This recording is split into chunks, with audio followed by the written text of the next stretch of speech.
La hipótesis de la Fiscalía y sus inconsistencias.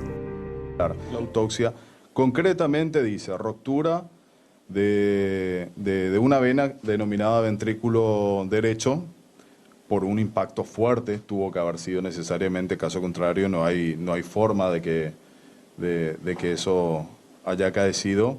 Y por otra parte, hablamos de una asfixia mecánica producida por un factor externo, lógicamente, ¿verdad? Ello produce la fractura del hueso a la altura de la tráquea, cuyo nombre médico no recuerdo, cuyo nombre médico científico no recuerdo con exactitud. Creo que son los huesos ilinoides, y eso produce una asfixia pre-mortem, o sea, estando viva. La hipótesis del médico forense que la Fiscalía hace suya es la siguiente.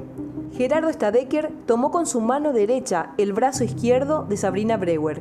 Inmediatamente le dio un golpe de puño en el tórax con su mano izquierda. El golpe propinado por Gerardo rompió la aurícula derecha del corazón de Sabrina. Ella empezó a desangrarse como consecuencia de esta rotura, y antes de que muriera desangrada, Gerardo le apretó el cuello con su mano derecha hasta estrangularla y causarle la muerte por asfixia.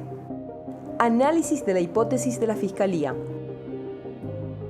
Inconsistencias de la hipótesis de la Fiscalía con las evidencias del caso. Supuesta muerte violenta. La hipótesis del fiscal indica una situación de violencia en cuyo marco una persona agrede a la otra. Sin embargo, esta hipótesis adolece de varias inconsistencias con las evidencias del caso y las reglas de la experiencia. Por lógica, una persona que está siendo agredida se defiende. Esto deja rastros de violencia en el lugar de los hechos, en el cuerpo y ropas de la víctima, así como en el cuerpo y ropas del agresor. Sabrina era una persona de carácter fuerte y dominante. No se habría dejado agredir sin dar resistencia. En la habitación no había signos de lucha o acto de violencia.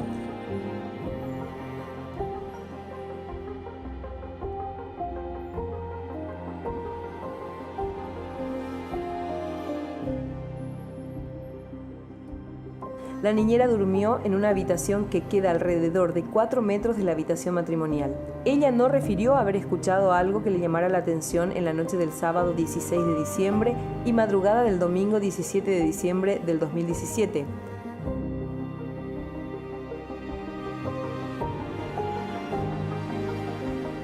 El médico forense que revisó el cuerpo de Sabrina manifestó que no observaba ningún signo de violencia compatible con alguna causa de muerte.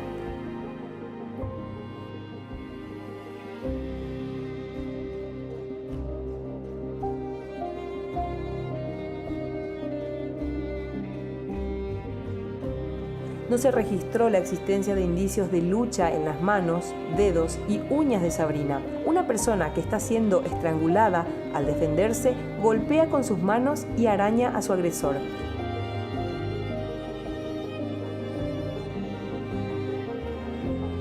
Se realizó una inspección física a Gerardo y se constató que no tenía lesión alguna correspondiente a ese día. Las que se observaron tenían alrededor de 8 días de antigüedad y corresponden a lo ocurrido una semana antes en el patio de la casa, cuando Sabrina y Gerardo habían caído por unas escaleras de pasto, luego del forcejeo por la mochila de Gerardo que Sabrina pretendía sacarle.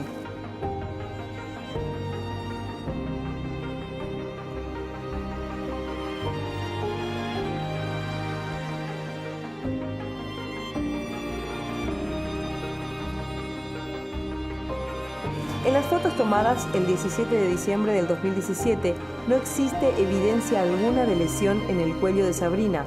Su cadenita está intacta.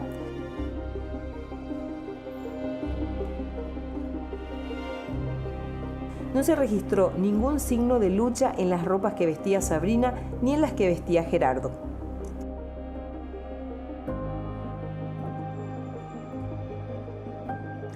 Respecto a la rotura del corazón, la hipótesis del fiscal indica la rotura de la aurícula derecha del corazón de Sabrina como consecuencia de un supuesto golpe dado por Gerardo con su puño izquierdo, mientras la sujetaba del brazo izquierdo con su mano derecha. Sin embargo, esta hipótesis adolece de varias inconsistencias con respecto a las evidencias de la causa de las reglas de la experiencia y de la pericia médico-forense. Es absolutamente improbable que una persona adulta hubiera sufrido rotura de una aurícula del corazón como consecuencia de un golpe de puño, mucho menos sin producir lesiones en algún hueso del tórax. En el tórax de Sabrina no existió fisura ni fractura en ninguno de sus huesos.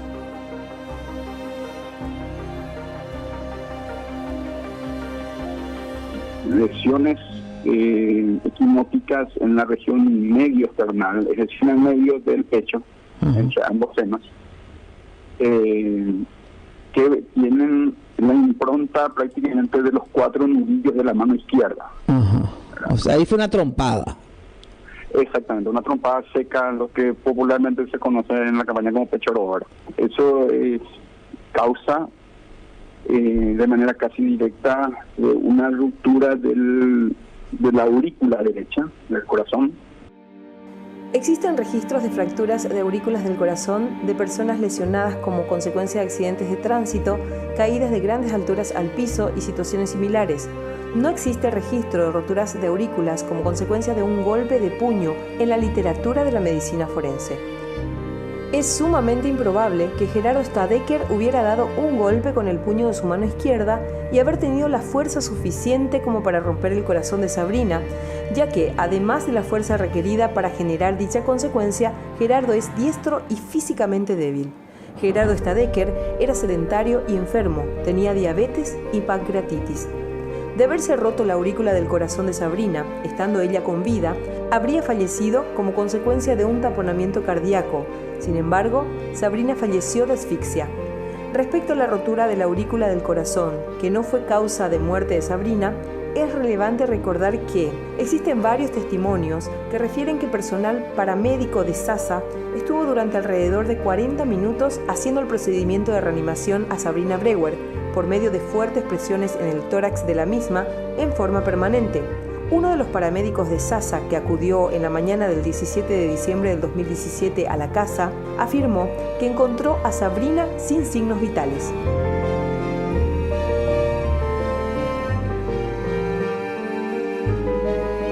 Es decir, el paramédico de SASA estuvo presionando con fuerza el tórax de Sabrina en forma reiterada, haciendo que la sangre de Sabrina, que estaba empezando a coagularse, vaya hacia su corazón, logrando que el referido músculo, que ya estaba inelástico, se llenara de sangre y era permanentemente golpeado en esas condiciones.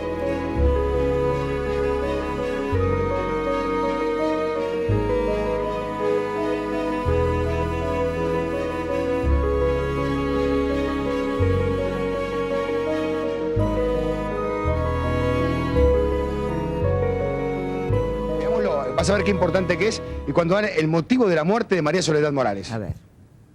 Juristas, sí. Sí, nosotros concluimos que nuestro criterio, mejor dicho, nuestro real saber y entender, así había sido.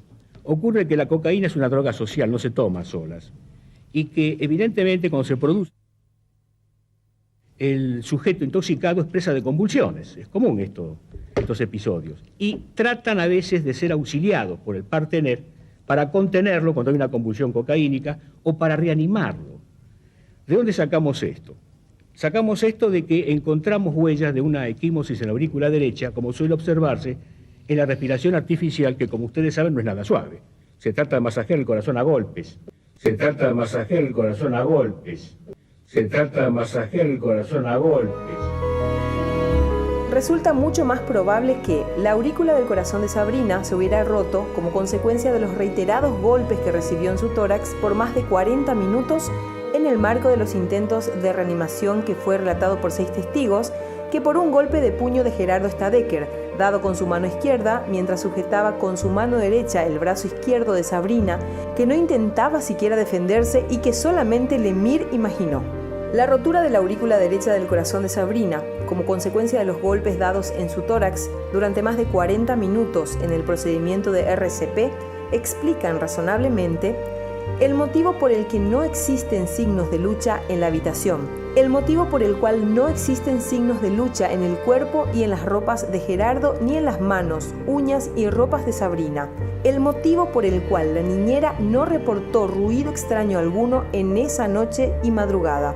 el motivo por el cual Sabrina no murió como consecuencia de un taponamiento cardíaco.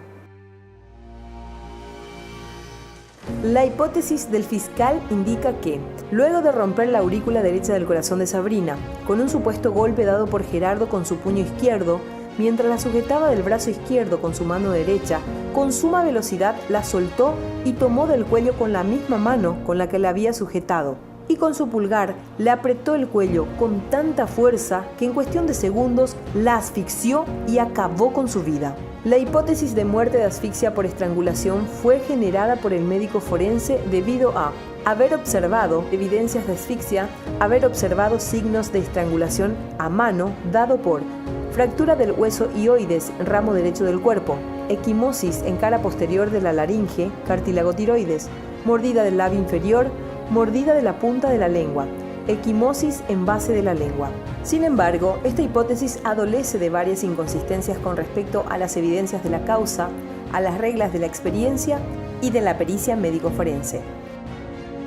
Respecto de la afirmación por parte del médico Lemire de evidencias de asfixia, se debe decir que la muerte por asfixia puede obedecer a múltiples causas, tales como ahorcamiento, estrangulación, sofocación, ahogamiento, causas químicas y causas patológicas, entre otras. Es decir, el hecho de que una persona hubiera fallecido por asfixia no indica necesariamente que otra persona la haya matado. Respecto a la supuesta fractura del hueso hioides del cuello de Sabrina, afirmada por Lemire, existe abundante literatura científica, incluso accesible vía internet, en que se hace referencia al riesgo de confundir ausencia de fusión del asta mayor con el cuerpo del hueso hioides con fracturas vitales de dicho hueso. Se recomienda, en todos los casos de autopsia por asfixia mecánica, con sospecha de compresión cervical, realizar un estudio radiográfico del bloque cervical previo a la disección y tras este el análisis histopatológico del mismo para evitar errores de diagnóstico diferencial entre fracturas vitales y postmortales y ausencia de fusión del asta mayor con el cuerpo del hioides. Falsas fracturas. Al hacer una radiografía e interpretarla, se debe tener cuidado al observar una imagen que pueda sugerir una fractura. Ello puede llevar a un diagnóstico erróneo, la realización de más pruebas innecesarias o tratamientos inútiles.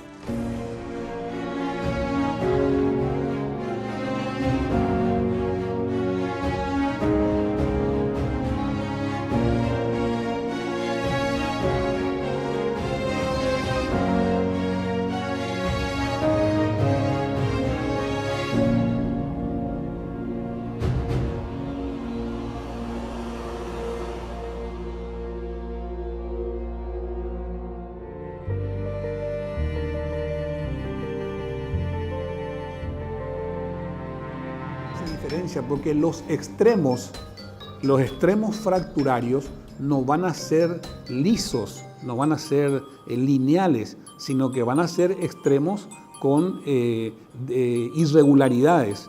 Y también es muy importante que a la hora de hacer la autopsia se haga un análisis del tejido circundante a esa supuesta fractura, porque si hubo fractura, también va a haber ruptura de vaso sanguíneo. Entonces, el estudio anatomopatológico me debe decir de que en el lugar hay signos inflamatorios y que hay hemorragias recientes que ahí sí son compatibles con una fractura.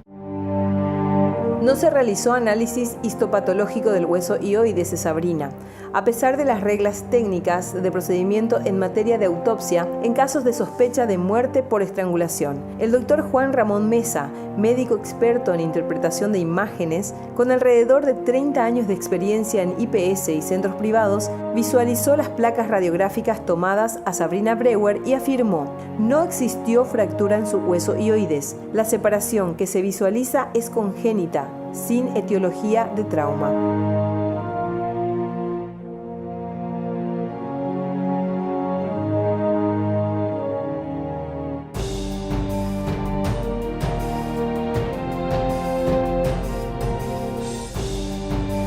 Respecto de la afirmación de la supuesta existencia de equimosis en cara posterior de la laringe, cartílago tiroides como supuesto indicio de estrangulación. Toda evidencia de lesión interna causada por agresión externa debe correlacionarse con evidencia de lesión extrínseca en la zona correspondiente.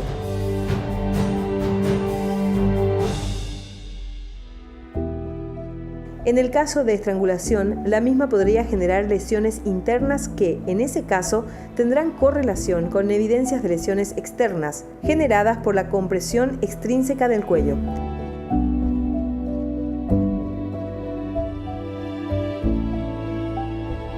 Sin embargo, en las fotografías al cuello de Sabrina Brewer, el día del levantamiento de su cuerpo, se visualiza que no existe signo alguno de estrangulamiento en el plano cutáneo del mismo.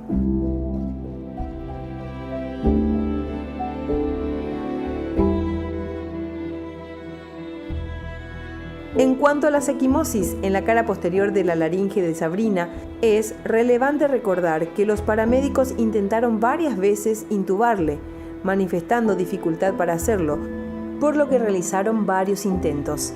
La literatura de la medicina forense advierte que el proceso de intubación orotraqueal puede generar lesiones internas en las personas a las que se aplica. Debe tenerse cuidado de no confundir estas lesiones con lesiones vitales.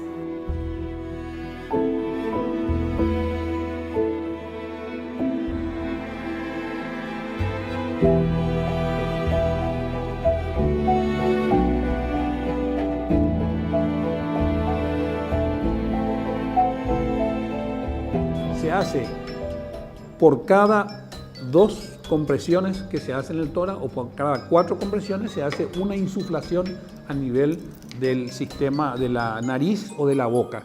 Lo ideal es intubar a la persona para garantizar la permeabilidad de la vía respiratoria, y la intubación es para colocación de un catéter, de un tubo endotraqueal, y allí ya con una bolsa, esa bolsa que se utiliza, ambú se llama, con esa bolsa se comprime y se le va insuflando aire alternadamente con la compresión que se hace a nivel torácico. Si la persona está viva, eso facilita la intubación endotraqueal.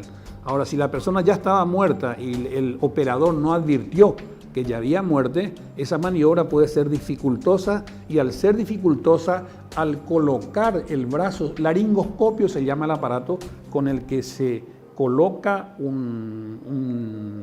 tiene una saliencia laringoscopio que se coloca dentro de la boca, se baja la lengua para buscar atrás justamente la epiglotis, que es una membrana que cierra la laringe, y allí se coloca el tubo para insuflar el aire. Entonces, en esa maniobra se pueden realizar lesiones de la lengua, se pueden realizar lesiones del hioide.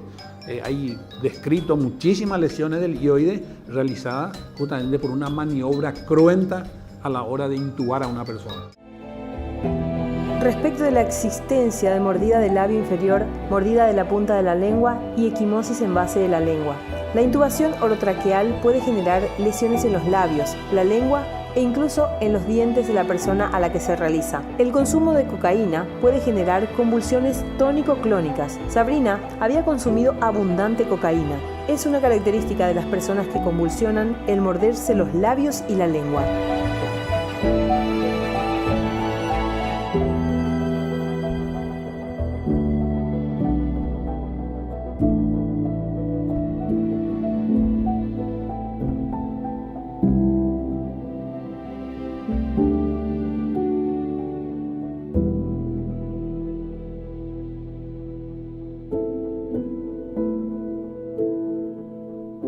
El mecanismo es la fisiología que esto despertó.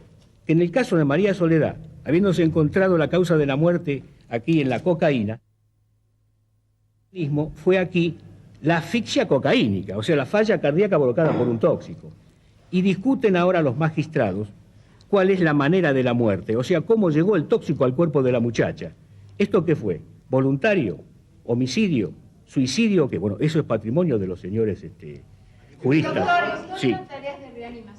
Sí, nosotros concluimos que en nuestro criterio, mejor dicho, nuestro ideal saber y entender, así había sido.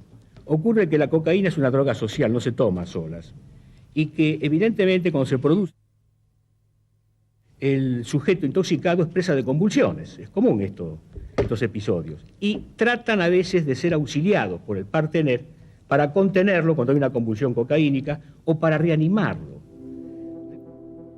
Hipótesis válida que explica la muerte de Sabrina. La hipótesis de la Fiscalía está plagada de inconsistencias. Cabe la pregunta de si la muerte de Sabrina Breuer puede explicarse de alguna manera razonable que sea consistente con las evidencias de la causa. Sabrina Breuer falleció por asfixia.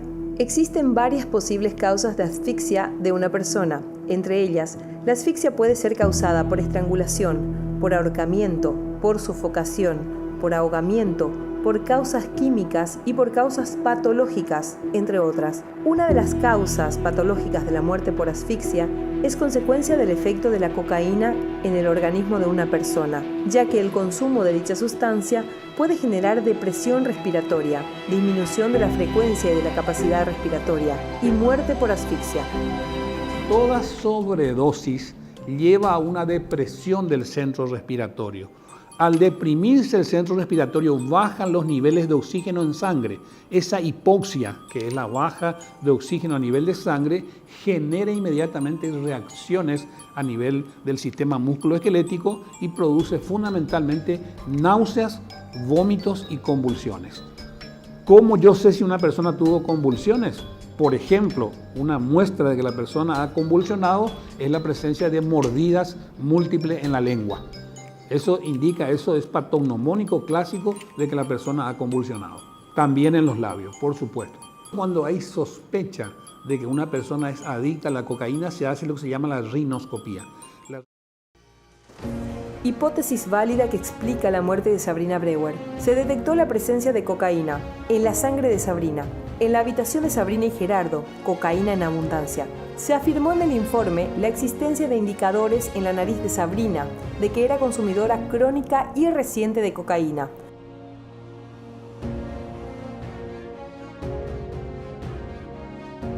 La cocaína puede generar convulsiones. Sabrina tenía lesiones en los labios y en la lengua, característicos de una persona que convulsiona y que se muerde sus labios y su lengua. Sabrina tenía una quimosis sobrelevada de reciente data en la frente que no tenía anteriormente. Se encontraron numerosos medicamentos en la habitación, entre ellos varias ampollas abiertas de morfina y una jeringa usada. El consumo de morfina junto con cocaína potencia los efectos de esta última droga. Sabrina consumía varios medicamentos, tales como atenolol 25 miligramos para arritmia, tranquinal, ansiolítico compuesto por alprazolam, según declaró su psiquiatra, la doctora Rosmarie Gómez. Sabrina padecía de estado nervioso, ansiedad e insomnio, según declaró su psiquiatra. Una persona consumidora de drogas que padece de ansiedad tiene el riesgo de consumir drogas en exceso y en consecuencia de intoxicarse con las mismas.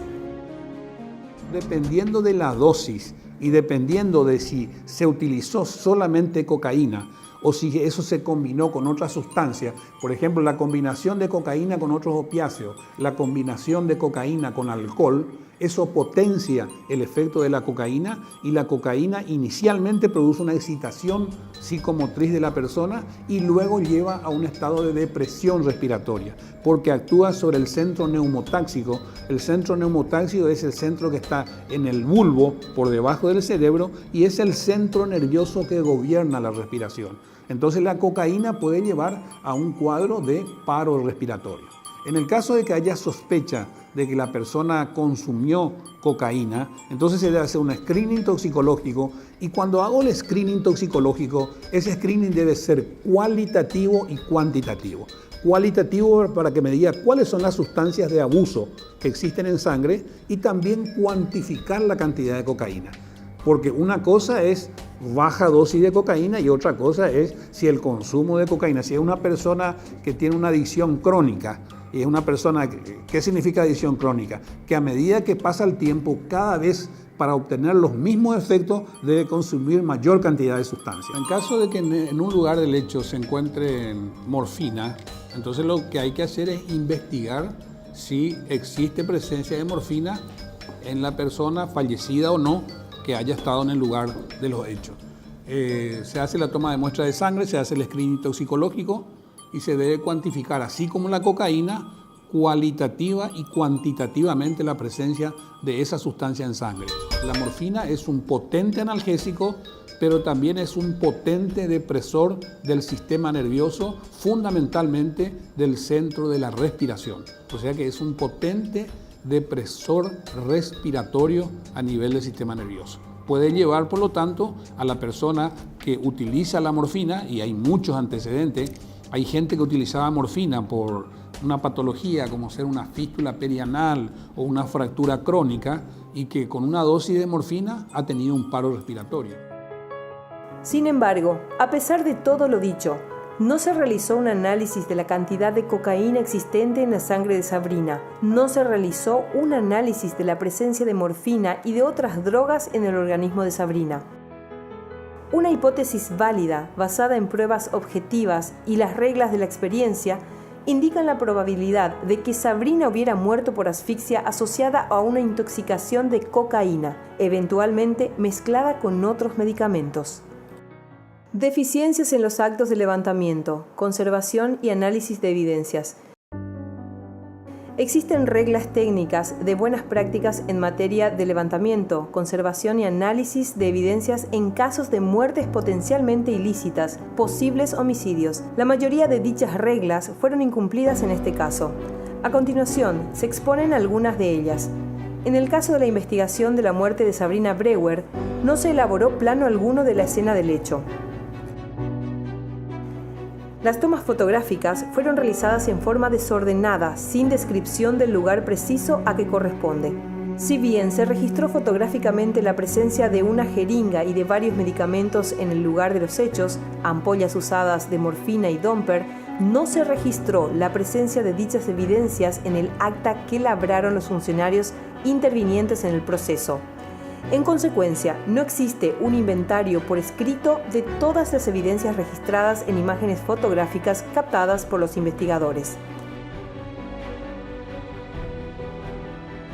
En el caso de la investigación de la muerte de Sabrina Brewer, si bien se captó en imágenes fotográficas y en el acta la presencia de marihuana y cocaína, no existe constancia de que se hubiera determinado la cantidad de dichas sustancias encontradas en el lugar.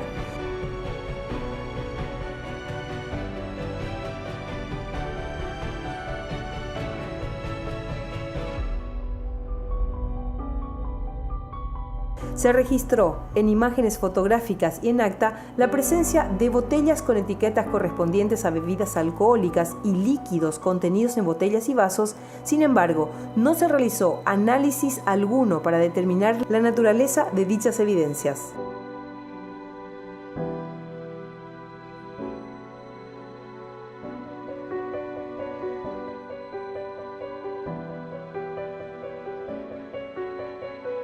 No existe constancia de que se hubiera realizado descripción alguna de ropas que vestía Sabrina y Gerardo al momento del procedimiento. Tampoco de que dichas prendas hubieran sido inspeccionadas a los efectos de verificar la existencia de indicios de luchas y agresiones.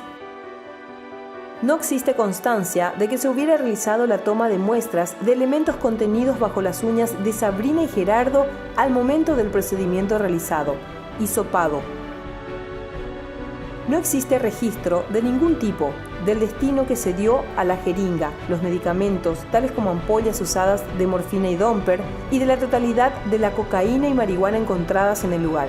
Se registró en imágenes fotográficas y en acta la presencia de botellas con etiquetas correspondientes a bebidas alcohólicas y líquidos contenidos en botellas y vasos.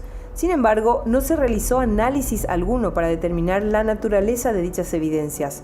No se realizó análisis alguno de las ropas que vestían Sabrina y Gerardo, necesarios para determinar la existencia de indicios de lucha y agresiones. Deficiencias técnicas en el procedimiento de autopsia. Existen reglas técnicas de buenas prácticas en materia de autopsias. La mayoría de dichas reglas fueron incumplidas en la autopsia realizada al cuerpo de Sabrina Brewer. A continuación, se exponen algunas de ellas. Deficiencias técnicas en la autopsia. En el caso de la autopsia realizada por el médico Lemire, no existe constancia de que las ropas que vestían Sabrina Brewer y que las joyas que llevaba puestas hubieran sido descriptas, registradas, etiquetadas, fotografiadas y aseguradas. No se ha registrado el destino de las mismas. Verificación de indicios de lucha en el cuerpo de una persona fallecida en casos de sospechas de muerte violenta. Es muy importante que cuando hay sospecha, hoy ya decía en otra pregunta que me habían hecho, decía que cuando hay sospecha de estrangulación, se debe analizar las manos de la víctima y del o la agresora. Eso es muy importante. ¿Por qué? Porque en ambos van a haber signos de la lucha que se produjo, porque estrangular a alguien es luchar contra alguien y ese alguien se va a defender. Por lo tanto, en el agresor o la agresora van a haber lesiones, en la víctima va a haber lesiones y sobre todo se deben tomar muestra de la presencia debajo de las uñas de ambos, de la posibilidad de que se encuentre tejido, que me va a indicar de que la persona produjo una escoriación, que comúnmente se llama rasguño. El rasguño hace que queden células debajo de las uñas y eso se debe analizar en el laboratorio. En medicina legal hay un principio que establece que cada minuto que se pierde es la verdad que huye.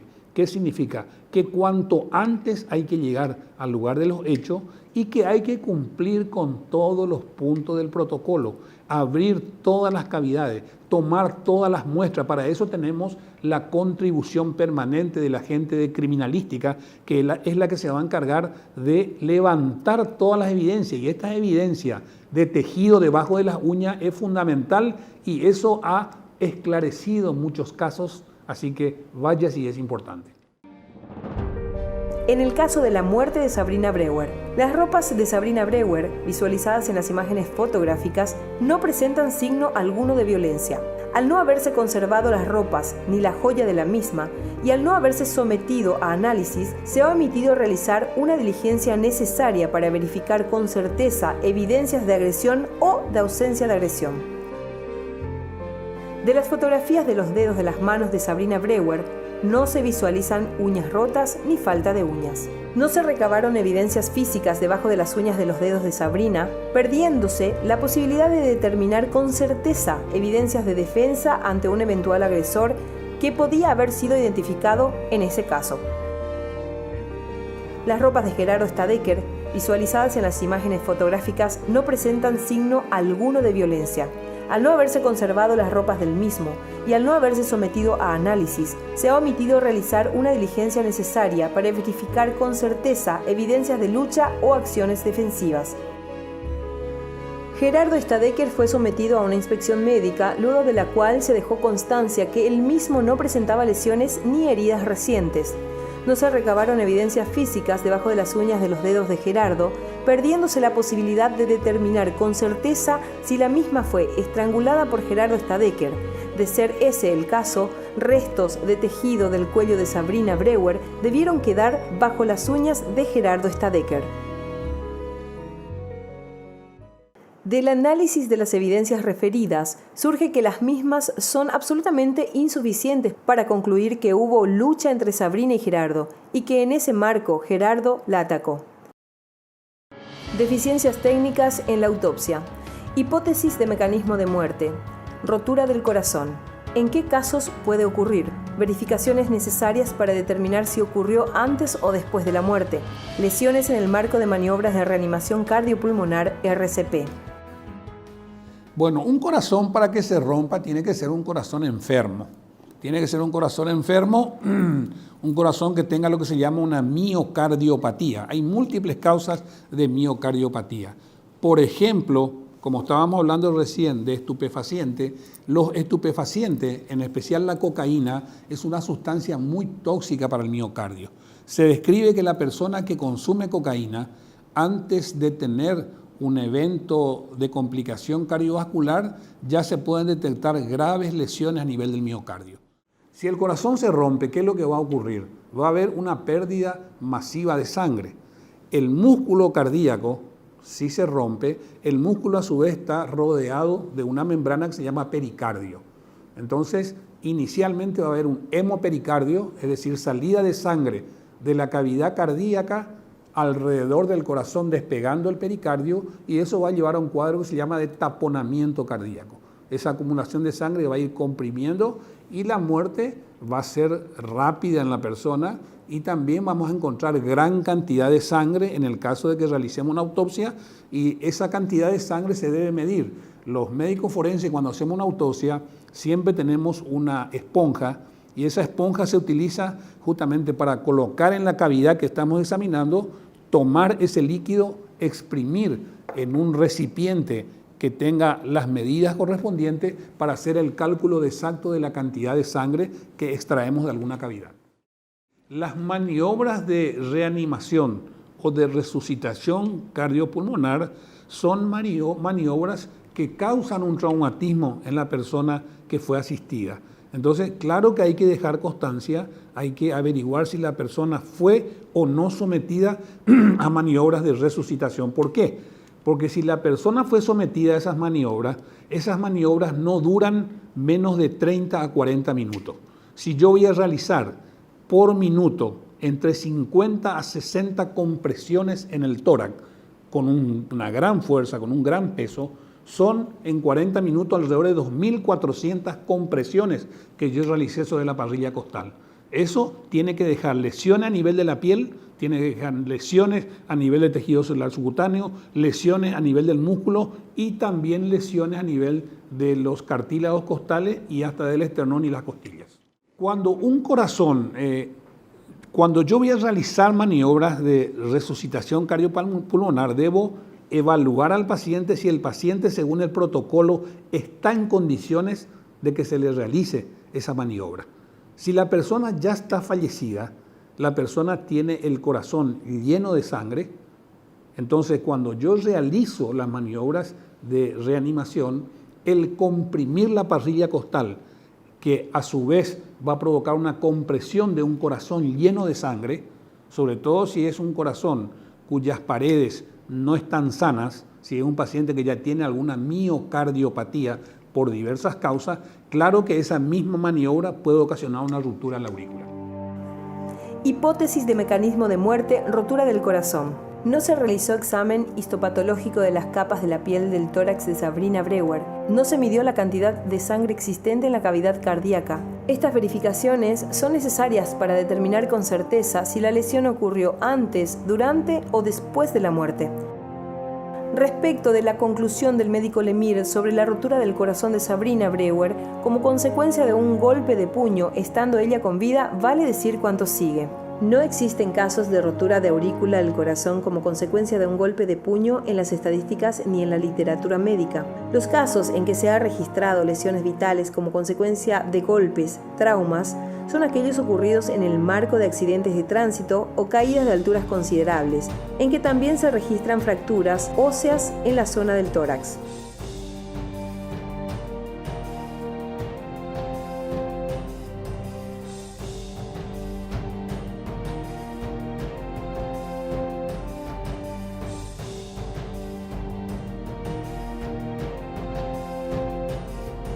No hubo fracturas de huesos ni cartílagos en el tórax de Sabrina Brewer. Existe abundante literatura en esta materia científica en la que se registran lesiones causadas como consecuencia de maniobras de reanimación cardiopulmonar, masaje cardíaco. A pesar de lo referido, el médico Lemire elaboró su hipótesis según la cual Gerardo dio un golpe de puño con su mano izquierda que impactó en el tórax de Sabrina, estando ella con vida, causando la rotura de la aurícula derecha de su corazón, sin tener en cuenta que el cuerpo de Sabrina Brewer fue sometido a maniobras de RCP por más de 40 minutos cuando la misma ya estaba fallecida, sin tener en cuenta que no había fractura de huesos ni cartílagos en la zona torácica del cuerpo, a pesar de que la supuesta lesión del corazón, rotura de la aurícula derecha, no causó la muerte, sin haber realizado las pruebas básicas para determinar con certeza si la lesión de la aurícula en el corazón de Sabrina se produjo en vida.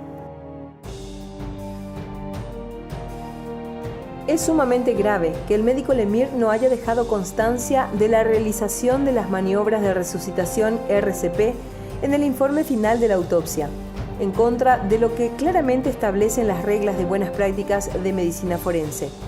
De esa manera, ocultó un dato relevante para el análisis de la causa de la rotura del corazón y del momento en que ello ocurrió, antes, durante o después de la muerte. Resulta claro que la hipótesis más razonable es que la aurícula derecha del corazón de Sabrina Brewer se lesionó como consecuencia de las más de 1000 violentas compresiones realizadas en su tórax durante el procedimiento de RCP, cuando la misma ya estaba fallecida, hecho que fue presenciado por varios testigos.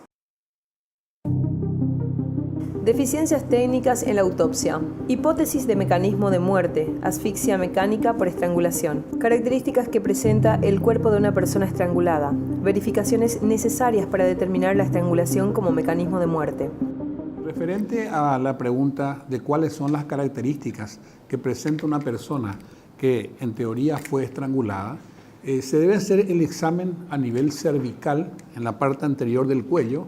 Inicialmente, a nivel de piel, tienen que haber lesiones provocadas por la compresión del cuello, porque la compresión del cuello para provocar la estrangulación debe ser lo suficientemente fuerte para impedir el paso del aire a través de la vía respiratoria. También debe impedir el paso de sangre a la cabeza a través de la compresión de los vasos sanguíneos, y también debe comprimir los filetes nerviosos, los nervios que pasan a través del cuello. Entonces, lo primero que se examina es la piel. En la piel van a haber equimosis. ¿Qué son las equimosis? Las comúnmente denominados moretones. Esos moretones, hay que analizar la coloración de esos moretones. También tienen que haber, la persona que comprime para estrangular a alguien no puede hacer una compresión permanente por mucho tiempo porque se le van a calambrar las manos. Entonces, tiene que ir cambiando el lugar de compresión. Por lo tanto, en la pared anterior de la región cervical van a haber varias lesiones de compresión, van a haber varias equimosis, y también van a haber signos de escoriaciones, es decir, lesiones provocadas por las uñas del agresor. Y también es importante el examen en el supuesto agresor por las lesiones de defensa, porque una persona que está siendo estrangulada se va a defender, por lo tanto también va a tratar de librarse de esa fuerza que están ejerciendo sobre su cuello. También luego hay que hacer la apertura del cuello para ver los planos profundos. Ya describimos cuáles son las lesiones a nivel de la piel, a nivel superficial.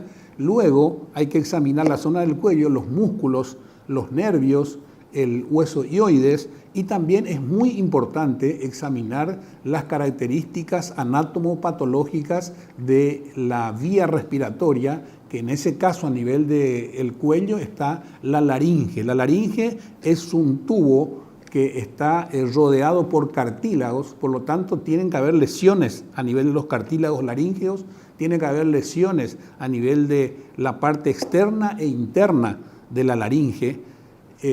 Otra cosa que se debe examinar también es la zona cervical, por eso que es muy importante al realizar una autopsia. La autopsia, para ser completa, debe incluir a todas las cavidades, es decir, cavidad cefálica o cavidad torácica, cavidad abdominal, cavidad pelviana, y también hay que hacer una apertura del raquis para observar cuáles son las características de las vértebras cervicales y de los ligamentos que le dan soporte para darle estabilidad a las vértebras cervicales.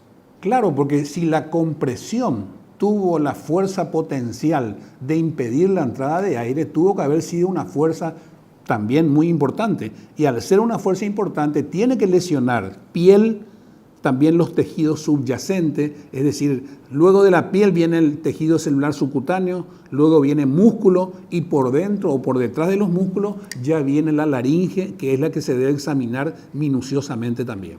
La compresión fuerte a nivel del cuello va a provocar ruptura de vasos sanguíneos, por lo tanto la zona cervical tiene que tener múltiples equimosis, múltiples moretones, tiene que haber marca de que hubo lesión de vasos sanguíneos, y eso va a ser muy evidente. El tema del hioide también se incluye dentro de los tejidos que puede lesionarse en un caso de estrangulación.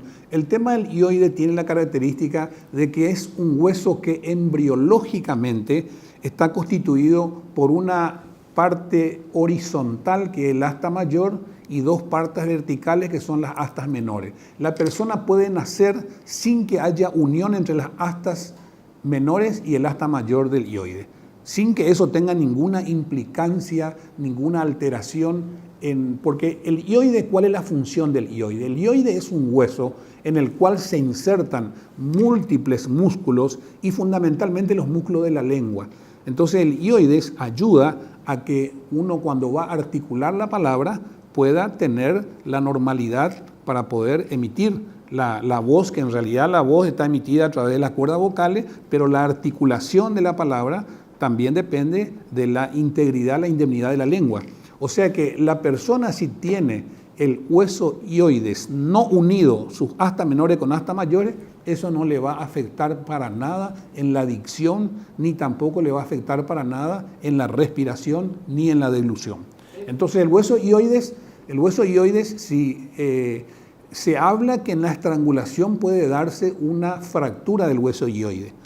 Para decir que el hueso hioide está fracturado, primero hay que hacer una radiografía antes de la autopsia, porque en la autopsia uno va a manipular ese hueso para poder desprender de los músculos, y en ese manipuleo puede fracturarse el hueso hioide, porque es un hueso muy chico, es un hueso relativamente frágil. Entonces previamente se debe hacer la radiografía del cuello para demostrar si está íntegro o no el hueso hioide. Una vez que tenemos la radiografía, hay que hacer un zoom, una ampliación de la radiografía, para ver si los extremos de la supuesta fractura es en realidad una fractura o es una falta de solidificación ya congénita del hueso hioide. Totalmente se diferencia, porque los extremos fracturarios no van a ser lisos, no van a ser lineales, sino que van a ser extremos con irregularidades. Y también es muy importante que a la hora de hacer la autopsia se haga un análisis del tejido circundante a esa supuesta fractura, porque si hubo fractura también va a haber ruptura de vaso sanguíneo. Entonces el estudio anatomopatológico me debe decir de que en el lugar hay signos inflamatorios y que hay hemorragias recientes que ahí sí son compatibles con una fractura. Deficiencias técnicas en la autopsia. Respecto de la conclusión del médico Lemire sobre la muerte de Sabrina Brewer como consecuencia de asfixia que produjo su muerte, supuestamente causada por una agresión manual en su cuello, de parte de Gerardo Stadecker, estrangulación manual, vale decir cuánto sigue.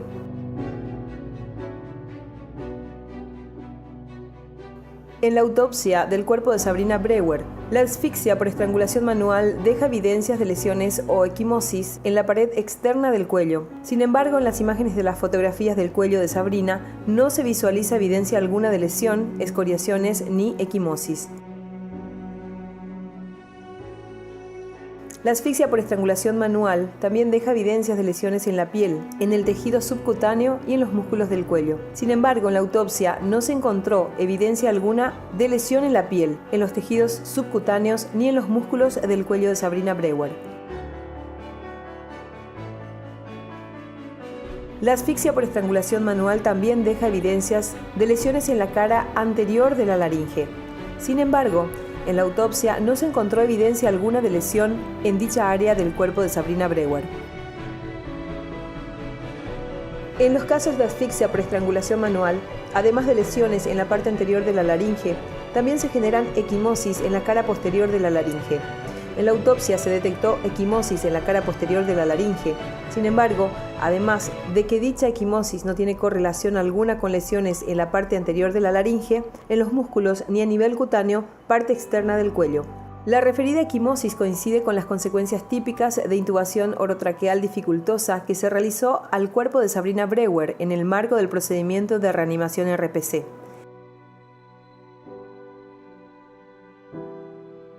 En casos de asfixia por estrangulación manual, es usual encontrar evidencias de fractura del hueso hioides del cuello. Para determinar con certeza la existencia de evidencias de fractura o no en el hueso hioides, se deben tomar placas radiográficas de diversos planos del cuello del cuerpo, extraer con cuidado el bloque cervical, a los efectos de realizar análisis histopatológicos necesarios para verificar con certeza, en su caso, evidencias de fractura. Sin embargo, antes de iniciar la autopsia, solamente se tomó una placa radiográfica al cuello de Sabrina Brewer y en la misma no se expone con claridad dicha parte de su autonomía y no se visualiza fractura ni fisura del hueso hioides. En el marco de la autopsia se extrajo el bloque cervical y posteriormente se realizó una placa radiográfica del mismo. No se observan extremos fracturarios en el hueso hioides. Los extremos que se ven son lisos y lineales y no tienen las irregularidades características de una fractura.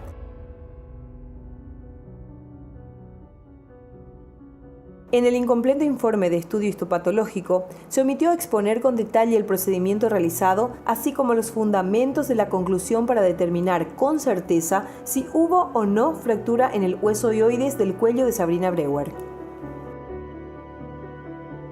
En los casos de asfixia por estrangulación manual, es usual lesionar la columna cervical.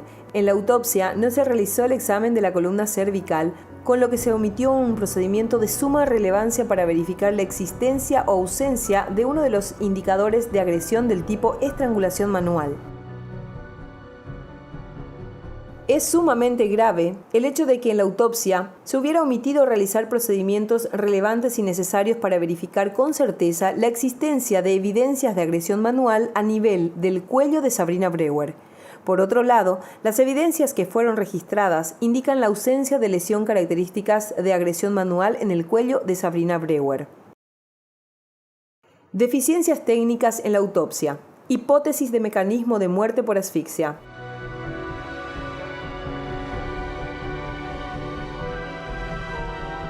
Edema pulmonar significa que los tejidos a nivel pulmonar están muy congestionados, con mucha sangre. El edema pulmonar se da cuando el corazón no tiene la fuerza suficiente para bombear sangre a todo el cuerpo. Entonces esa sangre que viene, el corazón recibe sangre de los pulmones. Si el corazón no puede bombear, la sangre queda hacia atrás en los pulmones, eso llena de sangre el pulmón y a eso se llama edema pulmonar. Se da edema pulmonar en una persona que tiene una insuficiencia cardíaca y también va a haber edema pulmonar en una persona que tuvo un paro cardíaco.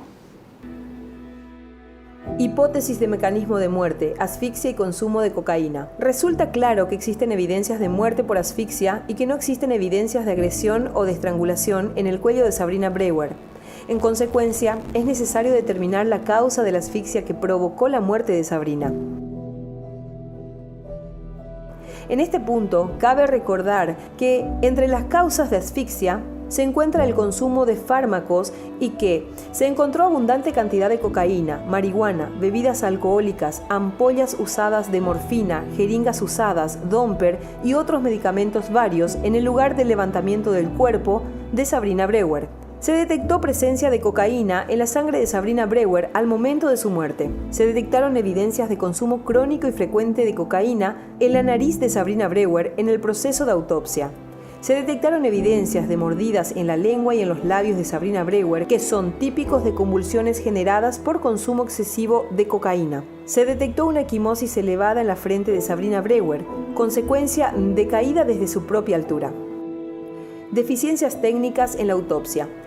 Casos de evidencia de asfixia y de consumo de cocaína. Verificaciones que deben realizarse en este tipo de casos. Efectos de la cocaína en el cuerpo de una persona. Características que presenta el cuerpo en casos de muerte por intoxicación con cocaína. Verificaciones que deben realizarse ante casos de sospecha de muerte por intoxicación con cocaína y con cocaína mezclada con otros fármacos. Cuando examinamos una persona, cuando hacemos una autopsia en una persona y concluimos de que hay una asfixia, la asfixia tiene signos inequívocos a nivel pulmonar y a nivel de varios órganos del cuerpo.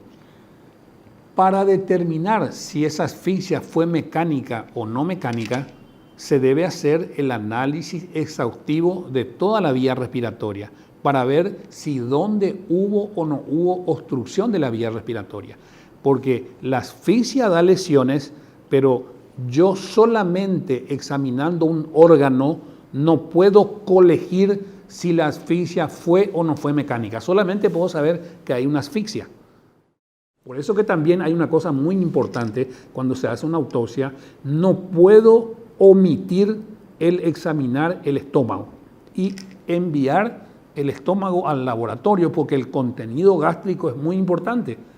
Si hay dudas respecto a la causa de la muerte, yo tengo que ver qué consumió esa persona. Yo de repente en el estómago puedo encontrar la sustancia que provocó la muerte de una persona.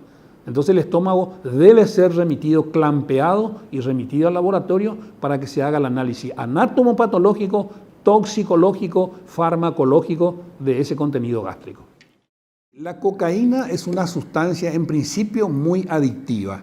Es una sustancia que inicialmente produce excitación en el sistema nervioso a la persona, pero dependiendo de la dosis y dependiendo de si se utilizó solamente cocaína o si eso se combinó con otra sustancia, por ejemplo, la combinación de cocaína con otros opiáceos, la combinación de cocaína con alcohol, eso potencia el efecto de la cocaína y la cocaína inicialmente produce una excitación psicomotriz de la persona y luego lleva a un estado de depresión respiratoria porque actúa sobre el centro neumotáxico. El centro neumotáxico es el centro que está en el bulbo por debajo del cerebro y es el centro nervioso que gobierna la respiración. Entonces la cocaína puede llevar a un cuadro de paro respiratorio.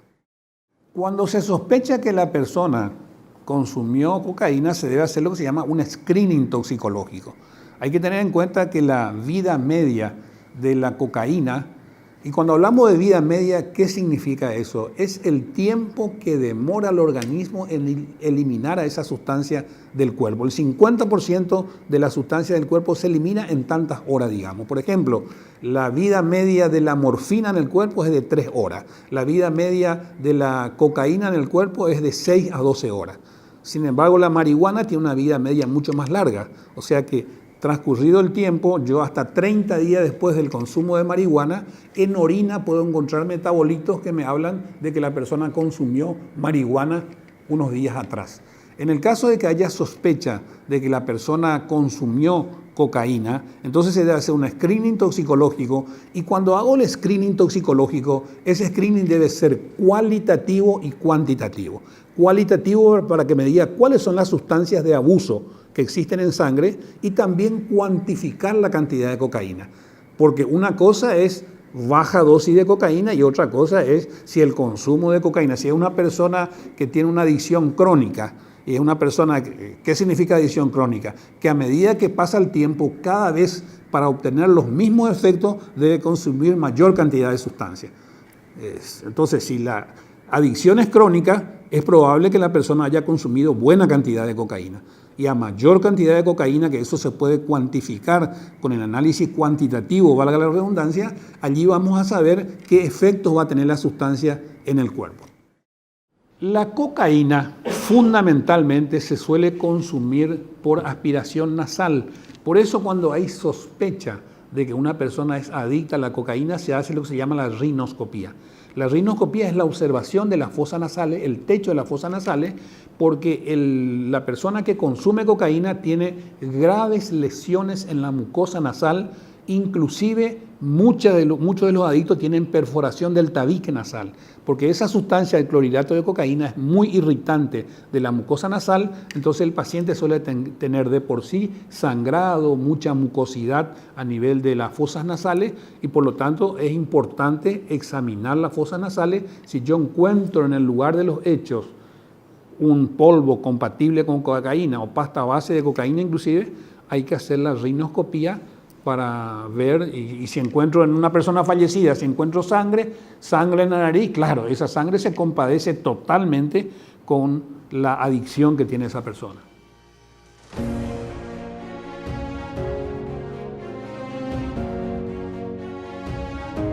Deficiencias técnicas en la autopsia, hipótesis de mecanismo de muerte, asfixia asociada a la intoxicación con drogas de abuso. En la autopsia del cuerpo de Sabrina Brewer, a pesar de haberse detectado evidencias de muerte por asfixia y también evidencias de consumo de cocaína y de haberse encontrado otras drogas, el alcohol y ampollas abiertas de morfina, Domper, una jeringa usada y varios otros medicamentos en el lugar de los hechos, se realizó un análisis de la sangre de Sabrina limitado a verificar y confirmar la presencia de cocaína en la sangre de Sabrina y la existencia de marihuana y de alcohol en la misma. Sin embargo, dicho análisis no abarcó la verificación de la cantidad de cocaína que se encontraba en la sangre, la existencia de opiáceos, morfina y de otras sustancias farmacológicas, a pesar de haber encontrado ampollas usadas de morfina, jeringas, Domper y numerosos otros medicamentos en el lugar de levantamiento del cadáver.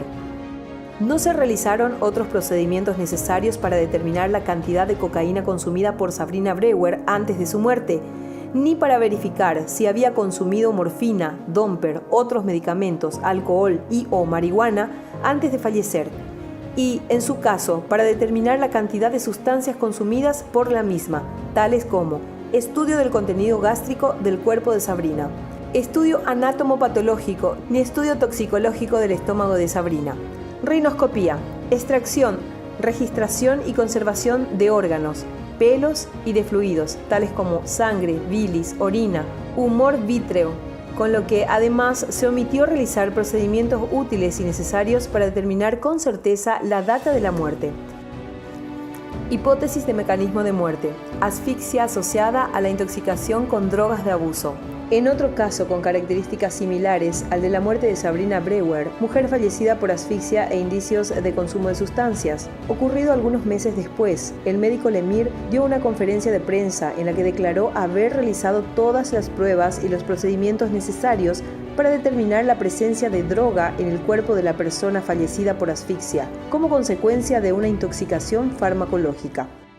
La autopsia se realizó el sábado a cargo de la doctora Ingrid Rodríguez, la doctora Liliana González.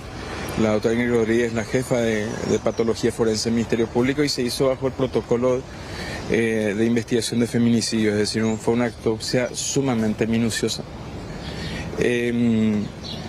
A mí me toca la vocería por el cargo que tengo de director de medicina legal y en este caso la causa de muerte es un edema hubo pulmones. Se encharcaron los pulmones, se llenaron de sangre y líquidos y lo que queda por averiguar, y esto es todavía es una investigación abierta, el informe de autopsia todavía es preliminar, queda por determinar fue el origen de ese edema hubo pulmón.